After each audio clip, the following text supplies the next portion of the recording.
సిద్దిపేట జిల్లా హుస్నాబాద్ పట్టణంలో మండల బీజేపీ గ్రామీణ అధ్యక్షుడు సంపత్ ఆధ్వర్యంలో బీజేపీ ఎన్నికల సమావేశం నిర్వహించారు. ఈ సమావేశానికి బీజేపీ జిల్లా మాజీ అధ్యక్షుడు గంగాడి మోహన్ రెడ్డి, రాష్ట్ర కార్యవర్గ సభ్యులు కోమటిరెడ్డి రామగోపాల్ రెడ్డి, హుస్నాబాద్ ఎన్నికల ఇన్ఛార్జి లక్కీరెడ్డి తిరుమల ముఖ్య అతిథిగా హాజరయ్యారు. ఈ సందర్భంగా బీజేపీ మాజీ జిల్లా అధ్యక్షుడు మాట్లాడుతూ 2 సంవత్సరాల నుండి గ్రామ పంచాయతీ ఎన్నికలు నిర్వహించకుండా రాష్ట్ర ప్రభుత్వం నిర్లక్ష్యంగా వ్యవహరించిందని, కేవలం కేంద్ర ప్రభుత్వం నుండి 3,000 కోట్ల నిధుల సమయం అయిపోతుందని ఉద్దేశముతో ఆర్టీ నిధులను రాబట్టడానికి మాత్రమే గ్రామ పంచాయతీ ఎన్నికలు ఆగమేఘాల మీద నిర్వహిస్తున్నారని ఆరోపించారు. తెలంగాణలోని గ్రామ పంచాయతీ ఎన్నికల నిర్వహించకపోవడంతో గ్రామాలలో అభివృద్ధి, పారిశుద్ధ్యం కుంటుబడిందని, ఏనాడు రాష్ట్ర ప్రభుత్వం గ్రామాలను పట్టించుకున్న పాపాన పోలేదని అన్నారు. హుస్నాబాద్ నియోజకవర్గంలో కేంద్ర బండి సంజయ్ ఆధ్వర్యంలో కేంద్ర ప్రభుత్వంచే నిధులు, సిద్దిపేట హుస్నాబాద్ హైవే రోడ్డు మరియు గ్రామీణ ప్రాంతాలలో డబల్ రోడ్లు మంజూరయ్యాయని తెలిపారు.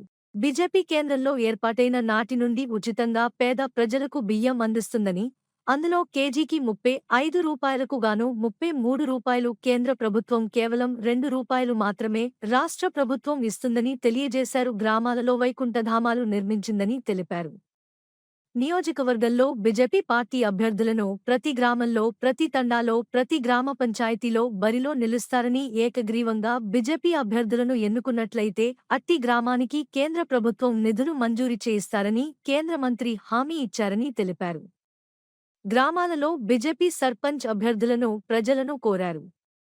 ఈ సమావేశంలో బీజేపీ నాయకులు వెల్దండి రాజేంద్ర ప్రసాద్ బొమ్మగాని, సతీష్ పూదరి, కిష్టయ్య బైరి, అరుణ్ శ్రీనివాస్ వెల్లి, శ్రీనివాస్, ఇటికాల కుమారస్వామి, కొలిపాక, కిరణ్ పిట్టల, సంతోష్, ప్రశాంత్ తదితరులు పాల్గొన్నారు. 1,000 కోట్ల పైన నిధులు ఒకవేళ ఈ ఎన్నికలు ఇప్పుడు నిర్వహించకపోతే ఆ నిధులు వాపసు పోయే అవకాశం ఉంది. కాబట్టి వాపసు పోదామన్న ప్రమాదంతో ఇలా ఈ ఎన్నికలు పెడుతున్నామని చెప్పేసి సాక్షాత్తు ఈ రాష్ట్ర ప్రభుత్వం, రాష్ట్ర మంత్రి గారే చెప్పడం జరిగింది. అంటే ఇవి కేవలం కేంద్ర ప్రభుత్వ నిధుల గురించి జరుగుతున్న ఎన్నికలు. ఇలా గ్రామ పంచాయతీలు చూస్తూ ఉన్నాం మనం. గతంలో బీఆర్ఎస్ ప్రభుత్వం చూసినాం మనం. గతంలో బీఆర్ఎస్ ప్రభుత్వం చెప్పారు వాళ్ళు గ్రామాలలో అభివృద్ధి చేస్తాము, మీరు ఒకవేళ ఏకగ్రీవం చేస్తే మీ గ్రామాలకు 5 లక్షల రూపాయల ప్రోత్సాహం ఇస్తామని చెప్పేసి గతంలో బీఆర్ఎస్ ప్రభుత్వంలో చెప్పడం జరిగింది. వాళ్ళు ప్రోత్సాహం ఇచ్చడం పక్కకు పెడితే మన పార్లమెంట్లో కూడా సుమారు దాదాపు 60-70 గ్రామ పంచాయతీలలో ఈ కరీంనగర్ పార్లమెంట్లో ఏకగ్రీవాలు అయినాయి. కానీ ఏ ఒక్క గ్రామ పంచాయతీకి ఒక నయా పైసా కూడా ఆ రోజు ఇవ్వలేదు. వాళ్ళు నిధులు ఇవ్వకపోవడమే కాకుండా సర్పంచులు వాళ్ళ సొంత డబ్బులతోని పనులు చేస్తే వాటికి బిల్లులు రాక సర్పంచులు ఆత్మహత్య చేసుకున్న దుస్థితి మనం బీఆర్ఎస్ ప్రభుత్వంలో చూసినాం. ఇప్పటికీ ఇంకా కూడా సర్పంచులు రోడ్ల మీదకి వచ్చి ఆ పాత బిల్లులు, ఆ పెండింగ్ బకాయి బిల్లులు, మాకు డబ్బులు ఇవ్వాలని చెప్పేసి, బిల్లులు ఇవ్వాలని చెప్పేసి ధర్నాలు చేసే పరిస్థితి నేటికి కూడా మనం చూస్తూ ఉన్నాం. కాబట్టి ఇలా బీఆర్ఎస్ పాలనలో మొత్తం గ్రామ పంచాయతీలు, గ్రామ వ్యవస్థను కూడా మొత్తం నిర్వీర్యం చేసింది బీఆర్ఎస్ ప్రభుత్వం. కాంగ్రెస్ ప్రభుత్వం చూస్తూ ఉన్నాం. 2 సంవత్సరాలు అవుతుంది. రేపటి నుంచి లేదో ప్రజా పాలన ఉత్సవాలని చెప్పేసి వాళ్ళు సంబరాలు చేసుకుంటూ ఉన్నారు. నేను అడుగుతూ ఉన్నాను కాంగ్రెస్ ప్రభుత్వాన్ని, మీరు ఏం చేశారని చెప్పేసి ప్రజాపాలన ఈ ఉత్సవాలు చేస్తూ ఉన్నారని చెప్పేసి నేను కాంగ్రెస్ ప్రభుత్వాన్ని అడుగుతూ ఉన్నాను. ఇలా రేవంత్ రెడ్డి గారు, ఈ రాష్ట్ర ముఖ్యమంత్రి గారే స్వయంగా ప్రకటించాడు, నా దగ్గర నయా పైసా లేదు, గత ప్రభుత్వం చేసిన అప్పులు కట్టనీకే మళ్ళీ నేను అప్పులు చేయాల్సి వస్తూ ఉన్నది, కాబట్టి నేను నిధులు ఇచ్చిన పరిస్థితులు లేని చెప్పేసి సాక్షాత్తు ఇలా ముఖ్యమంత్రి చెప్పిండు. కాబట్టి ఇలా స్పష్టమైపోయింది. ఇలా ఈ కాంగ్రెస్ బలపరిచిన అభ్యర్థులను కానీ కాంగ్రెస్ వాళ్ళని గెలిపించినట్టయితే మన ఊరి కోరిగేది ఏం లేదని చెప్పేసి సాక్షాత్తు వాళ్ళ ముఖ్యమంత్రి గారే చెప్పడం జరిగింది. ఇంకొక వైపు కేంద్ర ప్రభుత్వం, నరేంద్ర మోడీ గారు ప్రధానమంత్రి అయినప్పటి నుంచి దేశాన్ని ముందుకు తీసుకుపోయే విషయంలో పల్లెలను కూడా అంతే వేగంగా ఇలా పల్లె అభివృద్ధి గురించి వారు కట్టుబడి ఉన్నారు. ఇలా ప్రతి పల్లెలో కూడా జరిగిన ఈ గత 10-12 ఏళ్ల కాలంలో జరిగిన అభివృద్ధిని మనం తీసుకున్నట్టయితే ప్రతి పైసా కూడా అది కేంద్ర ప్రభుత్వం నుంచి వచ్చిన నిధులే తప్ప రాష్ట్ర ప్రభుత్వానికి సంబంధించిన ఒక్క రూపాయి కూడా మనకి ఇక్కడ కనబడతలేదు. అంటే ఇలా పల్లెలు గ్రామ పంచాయతీలలో అభివృద్ధి కార్యక్రమాలు లేదా ఉపాధి అవకాశాలు, ఇలా గ్రామీణ ఉపాధి హామీ పథకం, ఇలా పల్లెల్లో ఏమైనా ఉపాధి దొరుకుతుంది, ఇలా పల్లెలు నిజంగా ప్రశాంతంగా కొంత జీవనోపాధితోని ప్రజలు ఇలా కొంచెం బతుకుతురంటే అది కేవలం ఇలా 100 రోజుల గ్రామీణ ఉపాధి హామీ పథకం ఏదైతే ఉందో దాని ద్వారా ఇలా లబ్ధి పొందుతూ ఉన్నారు. ఇలా 100% అన్ని నిధులు కూడా ఇలా కేంద్ర ప్రభుత్వాన్ని. కాబట్టి ఇలా గ్రామ పంచాయతీ ఎన్నికలు, ఇలా గ్రామాల అభివృద్ధి అనేది ఇలా భారతీయ జనతా పార్టీ నరేంద్ర మోడీ గారు ఇలా బండి సంజయ్ కుమార్తో తప్పితే ఇలా ఈ రాష్ట్ర ప్రభుత్వం గతంలో బీఆర్ఎస్ ప్రభుత్వం కావచ్చు, ఇలా కాంగ్రెస్ ప్రభుత్వం కావచ్చు, ఏ ఒక్కరు కూడా ఏ ఒక్క రూపాయి ఇచ్చే పరిస్థితి ఇలా మనకు కనబడతలేదు. వీళ్ళు పైసలు ఇచ్చుడు పక్కకు పెడితే ఇలా ఏ గ్రామ పంచాయతీకి పోయినా మనకు కనబడుతుంది. ఇలా ఊరికి పోగానే పల్లె ప్రకృతి వనం కావచ్చు, లేకుంటే అంగన్వాడీ సెంటర్ కావచ్చు, లేక కొత్తగా నిర్మించే గ్రామ పంచాయతీ కావచ్చు, సీసీ రోడ్లు కావచ్చు, ప్రతి ఒక్కటి కూడా ఇలా కేంద్ర ప్రభుత్వ నిధుల ద్వారా, చివరకు శ్మశాన ఇలా వైకుంఠ ధామాలు కూడా ఇలా కేంద్ర ప్రభుత్వ నిధుల ద్వారానే ఇలా ఊరు అభివృద్ధి చెందుతూ ఉన్నది. ఇంకోవైపు ఇలా రూపాయి కిలో బియ్యం ఇలా 100% ఇలా కేంద్ర ప్రభుత్వం నుంచి వస్తూ ఉన్నది.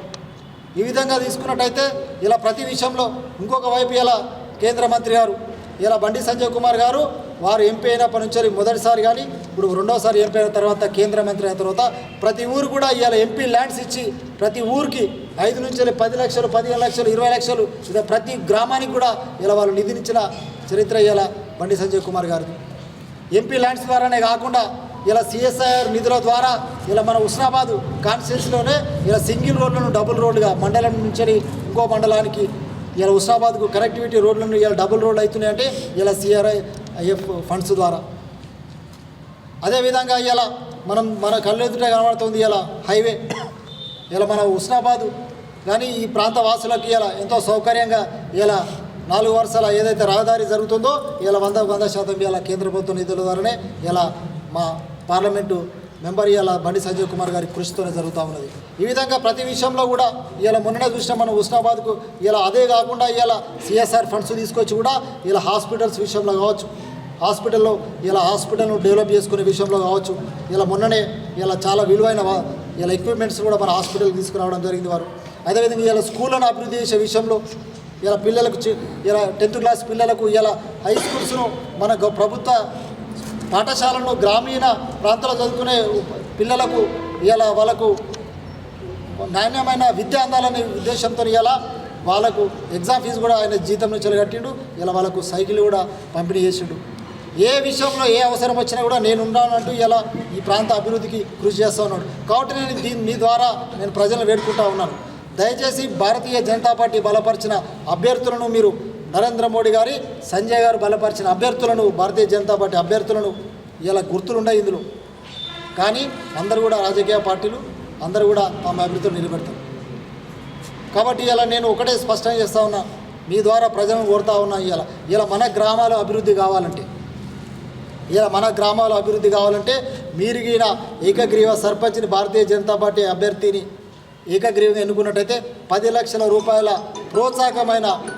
ప్రోత్సాహకాన్ని ఆ గ్రామ పంచాయతీకి ఇస్తామని చెప్పేసి ఇలా కేంద్ర మంత్రి గారు ఇలా స్పష్టం చేయడం జరిగింది, వాళ్ళు ప్రకటించడం జరిగింది. వారు జరగాలి. ఇప్పటికే గ్రామాలలో అనేక సమస్యలతో కొట్టుమిట్టాడుతున్నాయి.